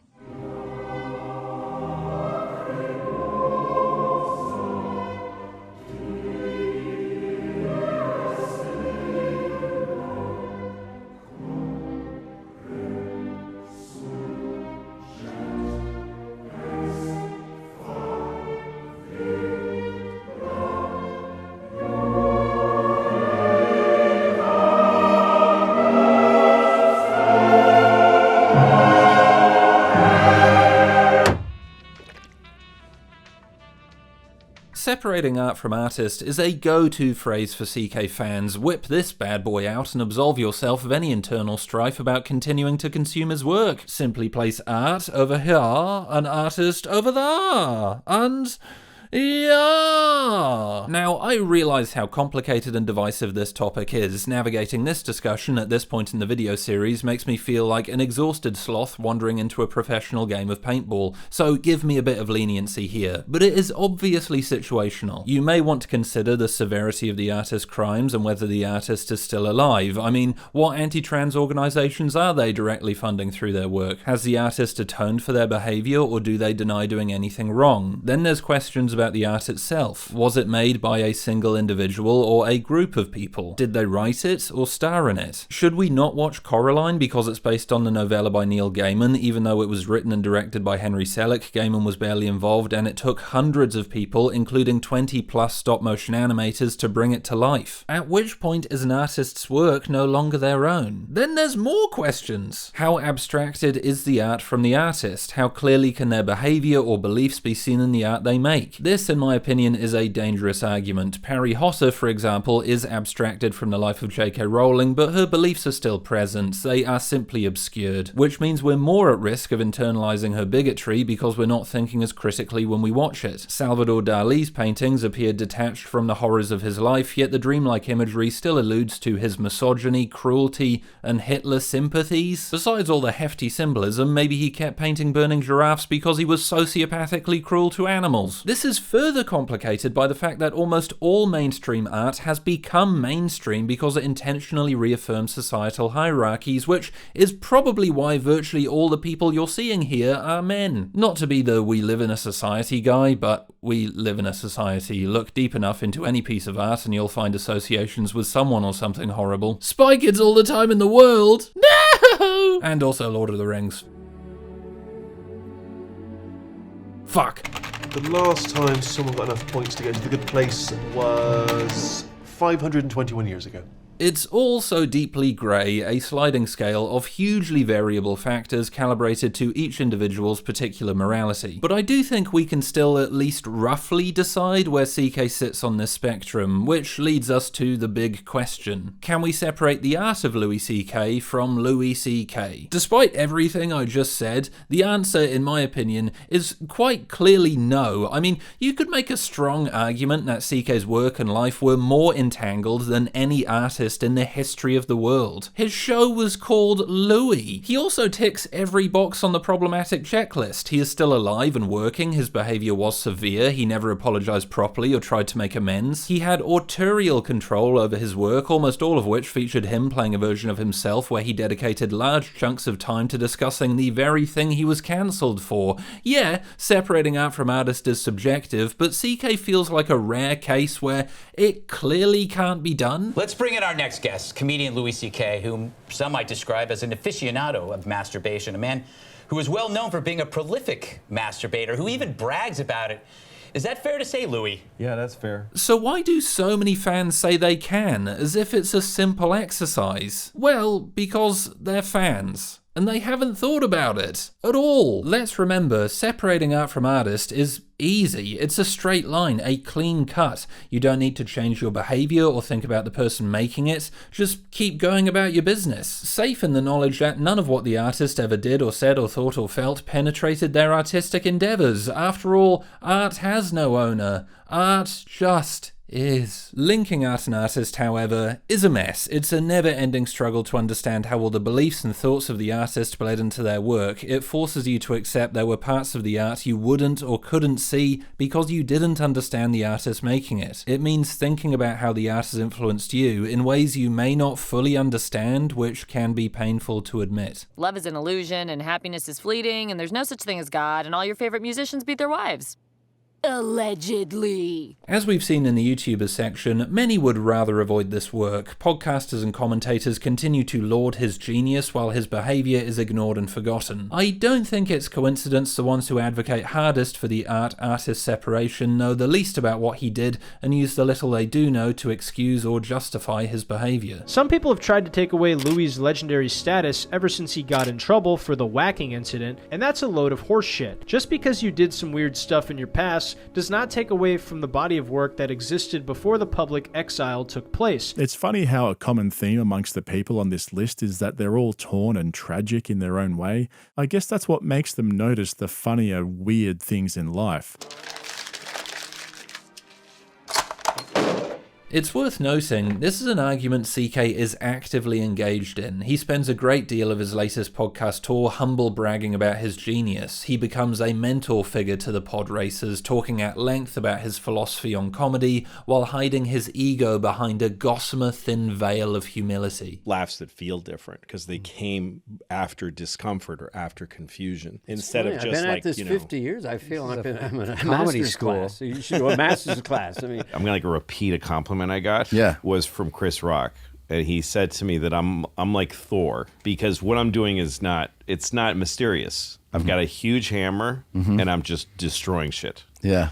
But nobody else can pick up that hammer. Cool. Now, CK is a great comedian, I would never deny that. He knows a lot about comedy and clearly enjoys the poddies gawking at his splendour. But I also wonder if CK wants you to separate art from artist. He wants you to be so taken with his genius that you'll ignore what he's done. After all, it's much harder to criticise someone that we're in awe of. That's a large part of why he goes on these podcasts, because these guys will happily do the separating for him. Today's guest is one of the greats. There's nobody like him. He's a comedian, he's a filmmaker, and now he's a novelist. We talked pretty much just straight comedy the whole time, like breaking down everything and how the performance and the joke, and he's such a wordsmith. Yeah, dude, he's the best living comic. Yeah, okay, what Shut the fuck up. Shut up. All right, no. For a long time, I, at least subconsciously, believed in the art-artist argument. Before this madness,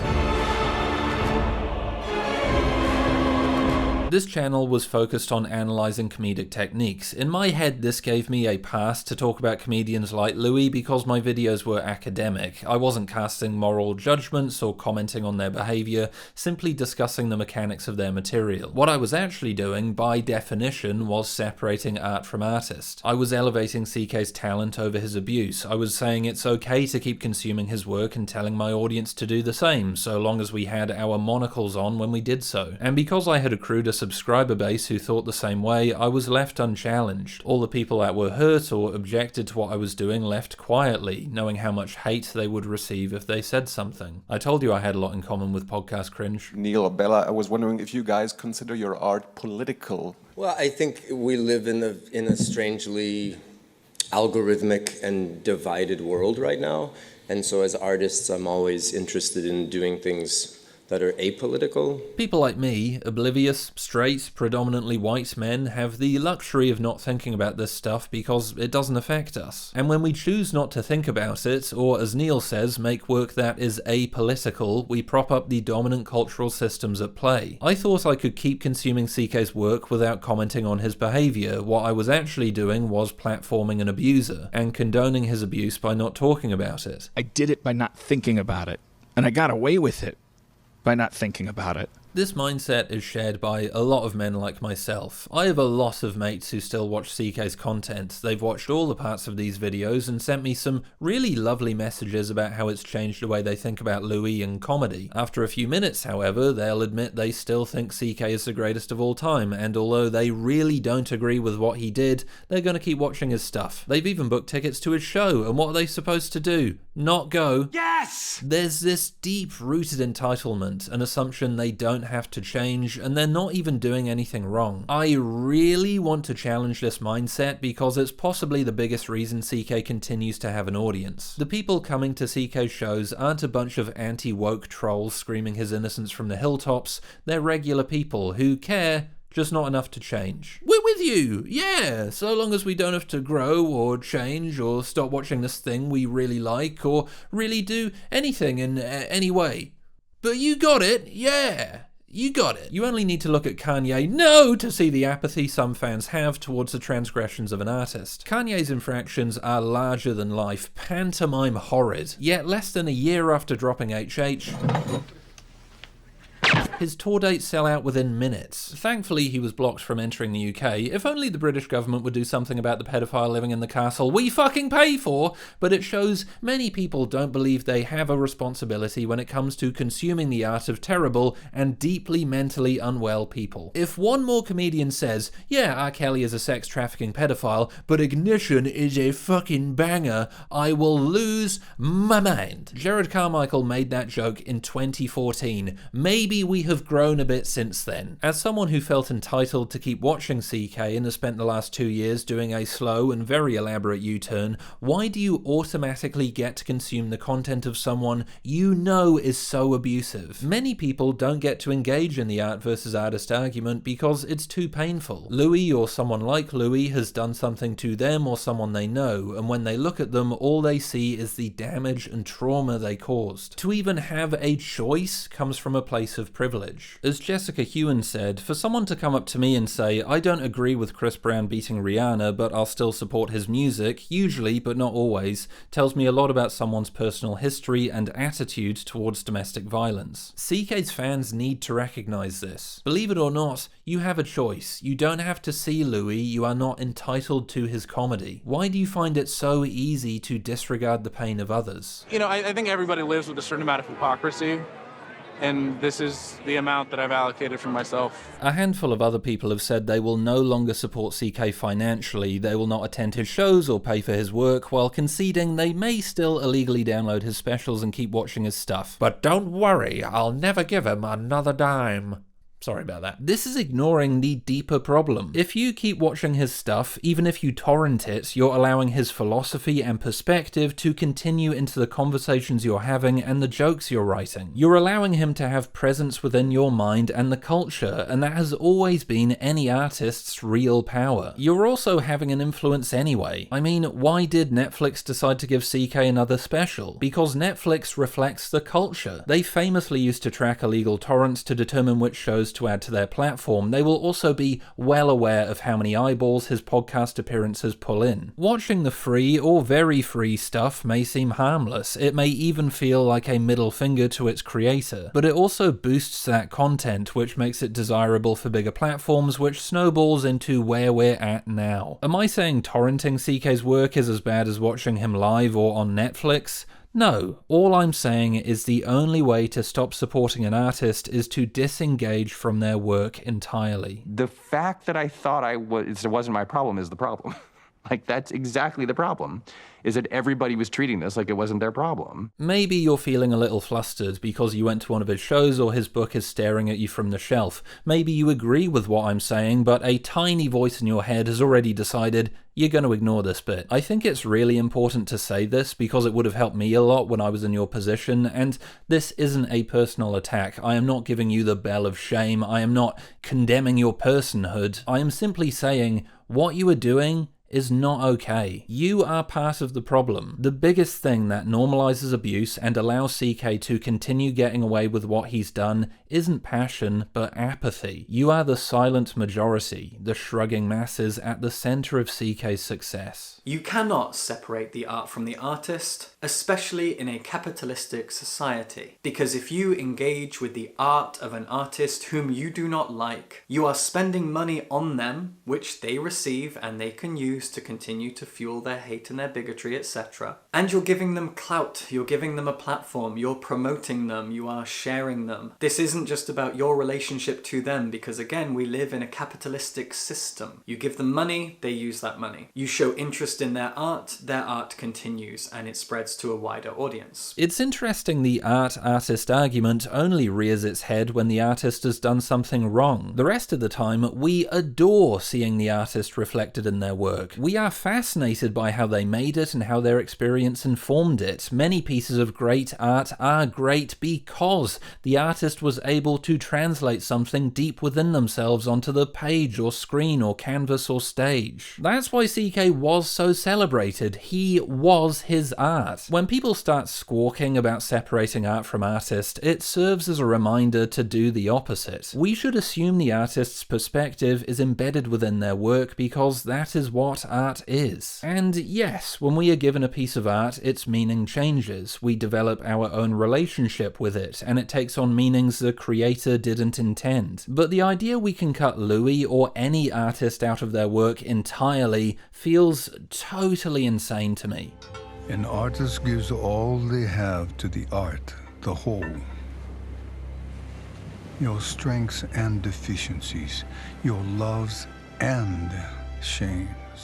And look, I get it, some of you just want to keep watching his stuff. If you're anything like me, CK's work helped shape who you are. You may have aspired to make a show like Louis someday. We are also continually being told CK is the best comedian on the planet, by the culture and each other, before and after his cancellation. CK himself has fostered the idea that his art is indispensable. The idea of giving up the work of someone who has cast such a long shadow over our lives and comedy as a whole feels almost ludicrous. But I truly believe when you sit with what he's done, when you think of all the ways his abuse seeped into his work and seeped into the ways you think and act too, you won't be able to separate art from artist.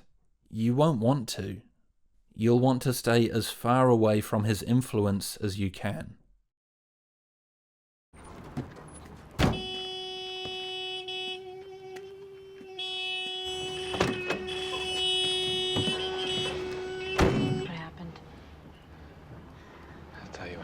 Consciousness. When I started this project, I did quietly wonder if this was all some elaborate excuse to go down memory lane. Did I just want to re-watch Louis' work with the vague goal of turning it into a video? Maybe I would come to some poignant yet ambiguous conclusion. What Louis did was wrong, but you can't deny his legacy, and maybe it's okay if we support his work as long as we don't make a big deal about it. But now I'm here, after dedicating a staggering amount of my life to understanding this person. That's not what I believe. Louis CK is a sexual abuser and a liar. There are signs his behavior was predatory. In my opinion, more women are waiting to come forward. They simply don't feel safe enough to do so. He is a rejection of everything I thought he was and everything I desperately wanted him to be. I'm not saying everything CK ever did was a lie, or he doesn't have some pool of humanity within him. I still get choked up listening to his tribute to George Carlin or talking about the birth of his daughter on WTF. I can't help but laugh watching him tell the story about wrestling medicine into his dog's mouth on Conan, or be mesmerized by the beautiful loneliness of his trip to Russia. I wouldn't be performing stand-up or have this channel if it wasn't for him. Weirdly, I don't think I would have been able to make these videos without the lessons he taught me about patience and perseverance. Louis is a part of me, and that's okay. But at some point we have to make a decision about what to do with Louis and people like Louis instead of allowing them to linger in the background of our lives. I found this clip relatively late in the process. It's from the 2020 Showtime series about the Comedy Store. I would have put it in part 3, and to be honest, I'm kind of glad I didn't find it then, because I think blood would have poured out of my eyes. I remember I was in a chess store. I like playing chess. I'm terrible at it. But I like going to chess stores because there's all these like Czechoslovakian guys playing Russian guys. And anyway, the guy that ran the chess store said, I know who you are. He was from Greece or something. And he said, you are a great martyr for history. And like the martyr, you will be crucified and destroyed. And then you will live on. And I was like, Jesus, man. I'd really rather fucking live my life. I don't want to fucking die. CK can pretend to have grown and changed, but I believe in his heart of hearts, this is how he still sees himself. We need to question what kind of person thinks like this. What level of ego and delusion do you need to have after abusing multiple women to call yourself a martyr who will be crucified like comedy Jesus? And who do we want to be? Another string on the melancholy guitar? Another Mike Binder agreeing with everything he's saying, whose only concern is how this all fits into CK's legacy? Or someone who sees this for what it is? The fact CK's got another Netflix special shows how hollow the complaints of cancel culture always were. It is a fitting ending to this video series. CK never went anywhere. He was never a noble martyr on a comedy crusade. He was never exiled or abandoned. He's just another abuser who had to wait his time in the naughty corner before being welcomed back. CK won't, and I suspect will never, talk about what he did honestly. He will continue to avoid and warp the truth while remaining silent about the things that really matter. And as long as we remain silent, Louis will continue to succeed. I understand it's really fucking hard to cut ties with a comedian who is still actively working and hailed as a genius on every podcast he appears on. It's hard when the Rogan sphere and all its celestial bodies continue to pump out content promoting him. It's even harder when CK is doing his best impression of philosopher man, master of the universe. Like anger, if you don't work through it and maybe express it and deal with it, becomes resentment. Yeah, you would know. But if you've made it this far, even if you've been hate-watching the whole thing, you must be at least open to seeing the other side of him. If there are men listening, which demographically speaking most of you are, comedy has not just a misogyny problem, but a culture of abuse in general. There are so many comedians who've been cancelled, so many others with allegations building around them. Fuck me, I didn't even find out about the allegations of harassment against Norm until I finished the section about him. In my rhythm videos, I literally made him the ambassador of an entire style of comedy. We all miss you, Norm. You and your bloody ridiculous delivery. Cringe! Cringe! Cringe! Cringe! How many people did I ignore, silence, and marginalize when I said this? Where was that video by I'm Not Norm? That might also explain why staff members were crying when Norm was supposed to appear on the Jimmy Fallon show. Fuck. You think I shouldn't do the show? He said, it's just, I have so much pressure from people, People are crying. I said, people are crying? People are crying?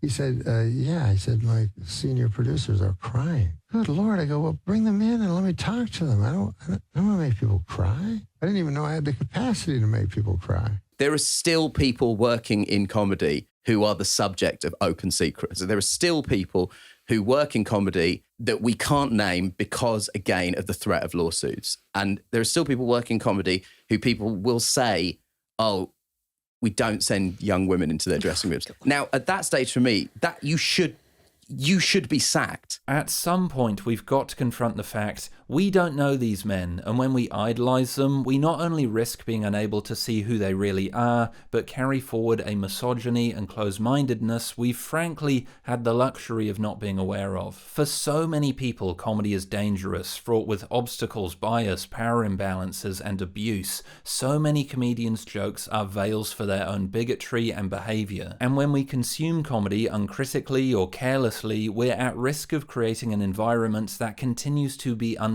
for everyone, except those on top of the pile. So that's like, I suppose if there's anything being protected, it's that. Oh, and also I raped someone once.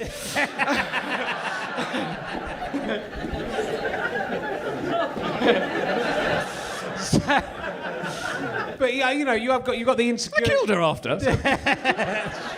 She'll never tell. It certainly is nice to see them work things out for themselves. They haven't worked anything out for themselves. It's my barbecue sauce.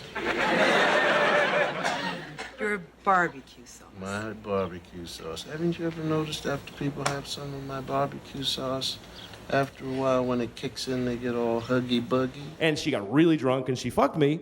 And the next morning, I wake up and she's looking at me and she's like, oh, God. Oh, Jesus Christ. Oh, I can't believe y'all got to fuck me. I can't believe. She was so bummed out. I think she felt like she had raped herself with my dick. That's actually like how she felt. Songs such as I Saw Her Standing There, and I quote, she was just 17, you know what I mean.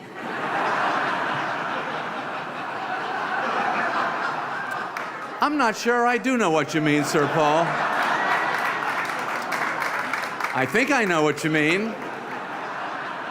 I hope you don't take this as me giving some holier-than-thou morality lecture, because I am in this too. I mean, look at my channel. Half my videos have either got someone gross, a harasser, or an abuser in it. I've rightfully thrown shit at Seinfeld throughout this series, but that doesn't take away from the fact I've used his perspective in many of my videos. He is another person whose behaviour I wasn't aware of until I started this video series. This isn't me trying to let myself off the hook. My ignorance feeling I didn't need to so much as Google these people's pasts is a huge problem. I need to think about how I talk about these comedians moving forward and whose voices I choose to elevate. That begins by not making my channel such a fucking boys club. I was busy thinking about boys.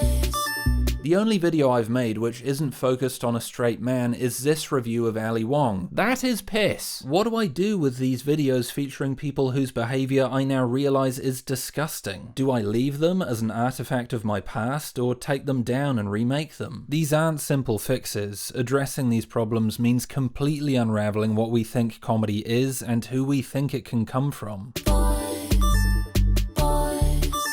When it comes to abusive comedians and the comedians that enable them, and this goes back to the art versus artist thing too, watch someone else. We have more media in the palm of our hands than any point in human history. Every comedian is on YouTube or Instagram or gigging out there in the real world. You have finite time and unlimited choice. Why would you spend it with someone horrible? Despite what CK wants us to believe, he isn't some divinely talented human being. He isn't the only one who can pick up Thor's hammer. He's a regular comic who worked hard and benefited from the opportunities he was given. There are so many other comedians who deserve an opportunity. Comedians pushing the medium forward who also happen to be decent human beings. They may not have their face emblazoned on the Netflix homepage, they may not conform to what you think comedy is supposed to be, they may have a perspective that challenges your own, but they are fucking fantastic if you just give them a chance. Comedy is about underdogs. Maybe it's time we realised who the underdogs actually are. Maybe it's time we support them. There was a brouhaha a few months ago where Ricky Gervais was accused of stealing material from the considerably less famous Andy Field. Instead of throwing shade, which, when you see the jokes side by side, he could have done, he digs deeper. The skills, the capacity to make stand-up comedy of a level to be in Ricky Gervais's stand-up special is actually quite widespread. Lots of people can make stand-up of that level.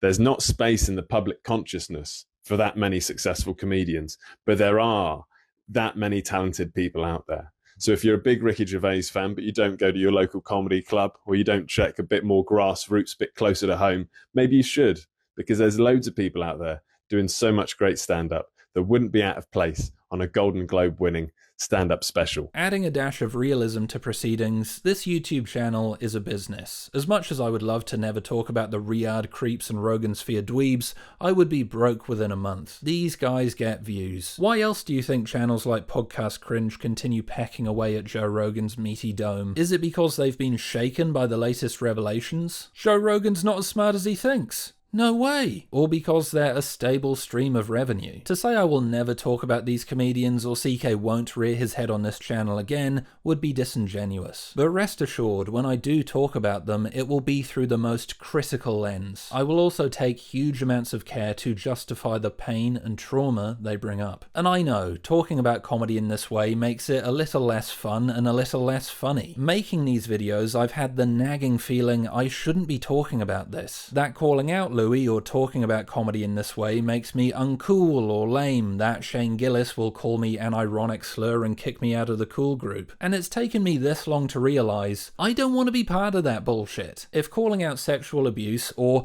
gasp sympathising with victims of sexual abuse makes me uncool, fine by me. If being a bit more critical of comedy means we platform fewer creeps and decrease the amount of comedic stool humping, I'm calling that a win. I trust the blueprints Dan Harmon and Megan Gantz put in place. I will not support CK until all the women he abused forgive him. If Louis CK did this to any woman in my life, to anyone in my life, I would never support him again. It wouldn't even be a question.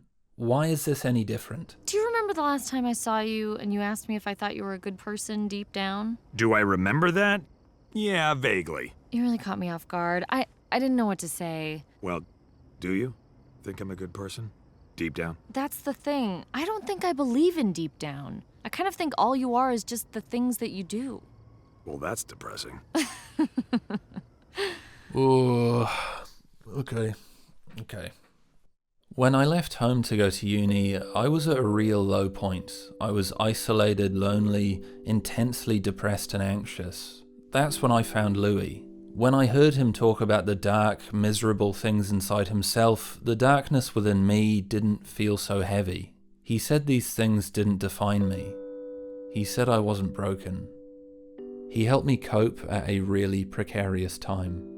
I think it's the same for a lot of us. Having CK as a role model got us through some pretty dark shit and enabled us to excuse parts of ourselves we weren't proud of or felt guilty about. When we found out what he did, I think a lot of men specifically were like, oh fuck, the guy who made me feel okay about those parts of myself was not okay. Turns out he was never the guy we should have been looking to in the first place. And all that inner darkness was suddenly unresolved. And that, for me at least, opened up a whole bunch of really scary questions. What does it mean to idolize someone capable of such harm? Someone I tried to emulate and copy? What was within me that responded to him so deeply? What did it say about how I thought about men?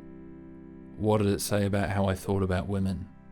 Instead of confronting those questions, I buried them, and with every late night chat at the back of a comedy club and Joe Rogan YouTube video saying he got consent, the quieter those questions became. The Times article wasn't really about Louis, in the same way Me Too wasn't about the men that were getting cancelled. It was about the gnawing insecurity of seeing our heroes' behaviour reflected in ourselves. It was about seeing the underbelly of a culture we thought we understood and being confronted with our role within it. It was about considering all the ways we had perpetuated harm. For men like myself, that was way too much. Louis ignored what he did, and he gave me permission to do the same.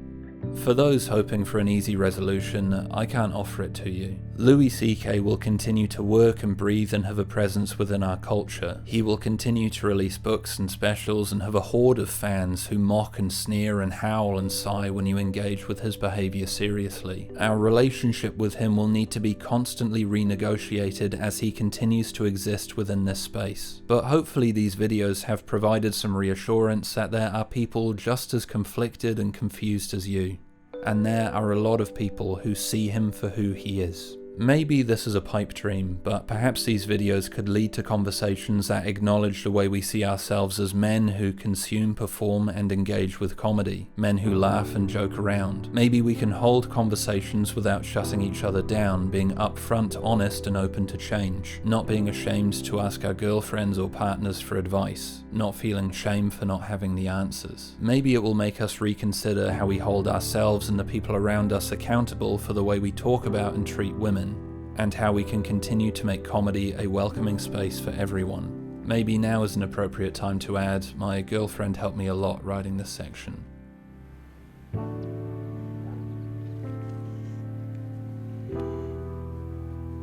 Yeah, this is obviously a fucking massive, turbulent learning moment for men if you choose to take the education. Louis C.K. wasn't someone who fucked up, admitted it, and tried to move in the right direction. He ran from the opportunity to be better.